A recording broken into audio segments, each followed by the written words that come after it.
Do you find a problem, though, with just how much he's been on social media, just tweeting all the time? Doesn't it seem like the president should have more responsibility in doing other things rather than sending out tweets almost every hour? Well, he got elected by tweeting. That's the day and age in which we live. If you don't know how to tweet, then probably wouldn't be a good idea for you, but he's pretty good at it. And you could say, well, no, you hate his tweets or you disagree with it, but man, the guy knows how to get attention.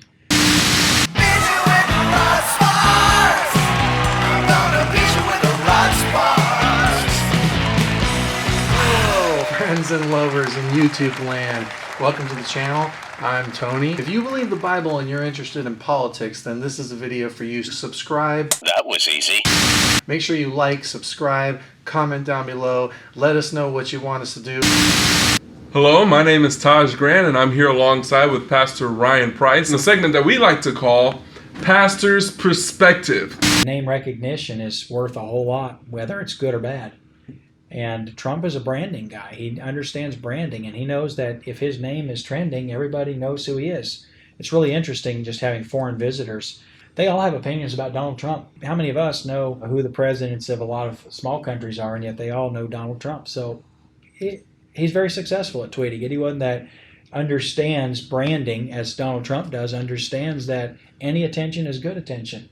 So it's working for him very well, and it is his way of keeping the media, quote, honest, because they can report whatever they want to, but he's going to go to millions of American people and say what he wants to, and the American people are the ones that elected him. Donald Trump got elected because of an angst of the voter, and they were angry, and their anger, I believe, was three-pronged. They were angry at the established Republican Party, they were angry at the established Democratic Party, and most of all, they were angry at the media.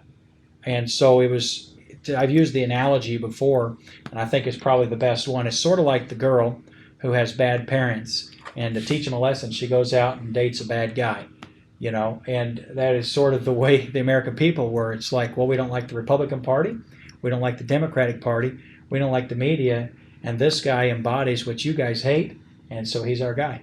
How much did Hillary Clinton actually lose the election, though? A lot of people would say that she was just a terrible candidate from the start on the Democratic side, given her past.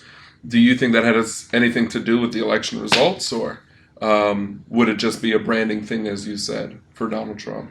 Well, growing up in a state near Arkansas, the Clintons have been around a long time, and the reality of it is, from a Midwestern conservative perspective, Bill and Hillary, and now it's going to be Chelsea, it seems as though, have been tormenting the American people with their presence for the last 25 years. I mean, literally, no one's ever wanted them, and yet they have such a talent for destroying their opponents that they always come out on top with not a majority, but with more votes, a higher percentage than whoever they oppose.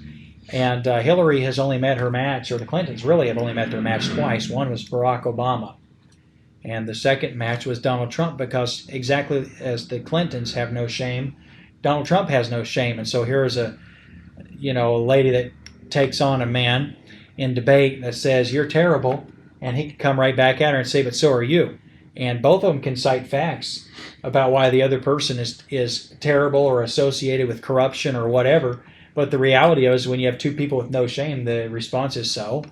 And Hillary's never met anyone like that. She's always been able to dig up enough dirt or throw enough mud that people get muddy or dirty, and then they get ashamed. They want to clean up. Donald Trump wallows in it, man. I mean, it's like, it's like a pig calling like a pig dirty. Yeah. They, two of a kind, and she has some more terrible personality. This is my opinion, again. This would be universally true of conservatives. But my opinion is, I don't think anyone likes Hillary Clinton. I think that the people who are associated with her are afraid of her, or they see an ability to promote themselves or to climb a ladder by being affiliated with her. But the truth of the matter is, you just don't want to oppose the Clintons, because they destroy their opponents, Democrats or Republicans. So I was surprised that Hillary became the nominee. I thought the Democratic Party was intelligent enough not to, I want to have a nice way of saying, promote such a terrible candidate. But to have her be their nominee, I'd hate to see how badly she would have lost to an intelligent conservative that didn't have any mud to throw on them. So. Make sure you subscribe to the channel. Subscribe. Say that enough and it might be a tongue twister. Give us some ideas and we will do our best to give you what you want because we are here to serve you.